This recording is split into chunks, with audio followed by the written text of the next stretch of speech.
आसंता 5 तारिख में महाकालपड़ा ब्लॉक अध्यक्ष विरोध में हेब अनास्था भोट एथिपाई आज शेष होईछि दस्तखत जांच। महाकालपड़ा ब्लॉक अध्यक्षा कल्पना राउत विरोध में अनास्था प्रस्ताव आगत होईछि। ब्लॉक रे विकासमूलक कार्य ठप हो जाइथिबा अभियोग रे अनास्था प्रस्ताव आगत करिसेंती 31 पंचायत सरपंच और समिति सभ्य।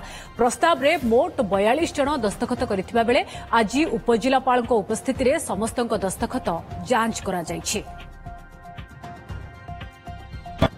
देखु जो डबल इंजिन सरकार चली ओडिशा रे एवं डबल इंजिन सरकार जो द्रुत गति विकास आगक हबार अच्छे से विकास रे समस्त सामिल होगापी जो अनास्था प्रस्ताव देचु। महाकालपड़ा पंचायत समिति गत किछि मास है स्थान पलटि जाइथिला एवं पंचायत समिति जो अध्यक्ष अच्छे मनमुखी कार्यक्रम आम समस्ते वितृष्ण हो पड़ू एवं आम समस्त बसिक आलोचना कलु विरोध अनास्था आणलु एवं आज आम आमर बहुत संख्यक सरपंच और समिति सभा आज साइन भेरिफिकेशन है।